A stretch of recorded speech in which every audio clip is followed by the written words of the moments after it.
Jewellers झालं, तनिष्क झालं, PNG झालं, त्याच्यामध्ये कॅल्क्युलेशन कसं करतात आपल्याला माहीत नसतं की त्याच्यामध्ये कोणते कोणते चार्जेस लावले जातात.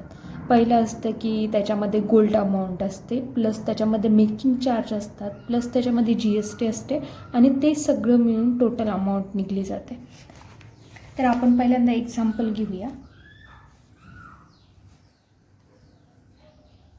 तर आपल्याला दिसत आहे ग्रॉस वेट म्हणजे समजा आपण एक्झाम्पल आपण जर का मंगळसूत्र घ्यायला गेलो तर त्याच्यामध्ये ब्लॅक बीड्स जेवढे असेल म्हणजे सोनं सोडून जे पण ब्लॅक बीड्स किंवा डायमंड वगैरे असेल ते धरून ग्रॉस वेट असतं. आणि नेट वेट म्हणजे फक्त गोल्डची अमाऊंट. मेकिंग म्हणजे मेकिंग जास्त करून रिलायन्समध्ये झालं, PNGमध्ये झालं 15 ते 18% मेकिंग चार्ज असतात. आपल्या साध्या ज्वेलरीला ते आपण नंतरच्या व्हिडिओमध्ये पाहू. ह्या व्हिडिओमध्ये आपण फक्त हे शिकून घेऊ की कॅल्क्युलेशन कसं करायचं.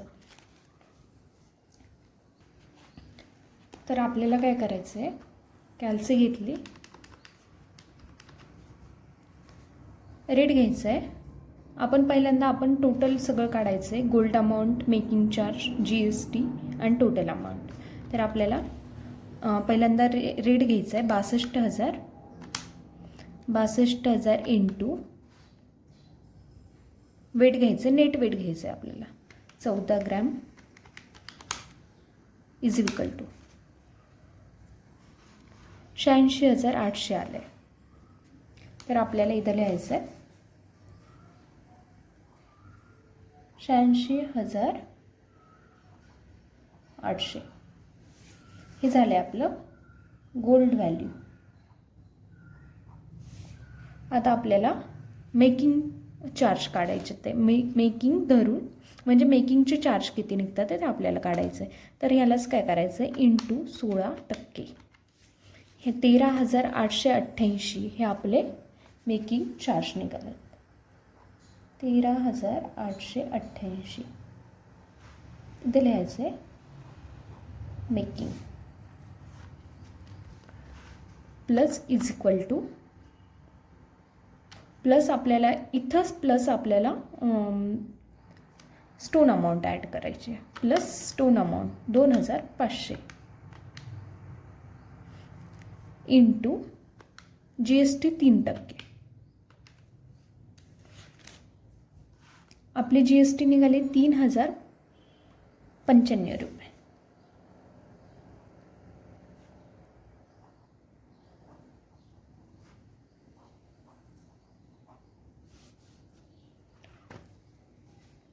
प्लस इज इक्वल टू ही निघाली आपली टोटल अमाऊंट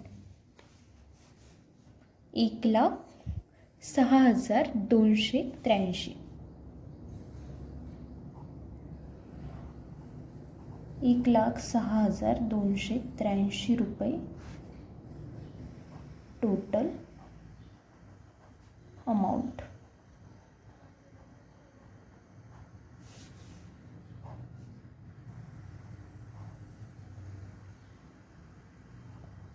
हे सगळं त्याच्यामध्ये ॲड होत असतं.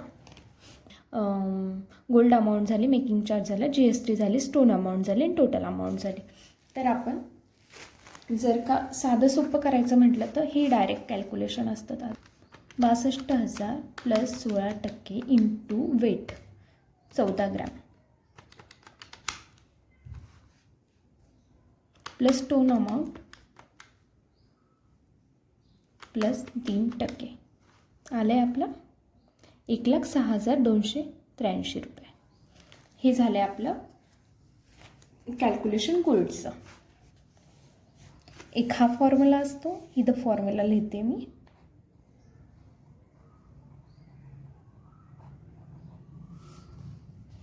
फॉर्म्युला टोटल अमाऊंट येणार. इथं मी 16% लिहिलं होतं, पण प्रत्येक ज्वेलरीला वेगवेगळी मेकिंग असते आणि प्रत्येक शॉपमध्ये पण वेगवेगळी मेकिंग लागली जाते.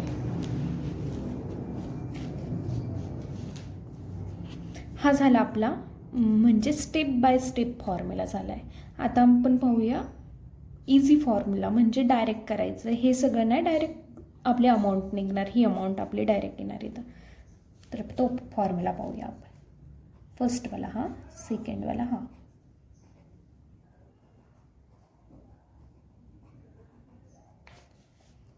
रेट घ्यायचा आहे प्लस मेकिंग झाल्यावर इंटू वेट घ्यायचं आहे.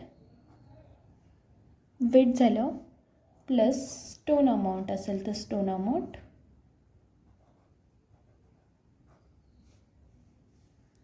Plus GST. हा सोपा फॉर्म्युला एकदम. GST झालं, पर्सेंटेजचं चिन्ह दाबल्यावर लगेच आपली अमाऊंट ही वाली येणार. ही आपल्याला अमाऊंट लगेच येणार. हे आपण आज कॅल्क्युलेशनचा व्हिडिओ पाहिलेला आहे. उद्या आपण बघूया की ज्वेलरीमध्ये किती पॅटर्न राहतात, म्हणजे पॅटर्न म्हणजे कोणकोणती ज्वेलरी राहते. उद्या ते बघूया. आज आपण कॅल्क्युलेशन शिकलो आहे. हे 2 फॉर्म्युले नेहमी लक्षात ठेवायचे.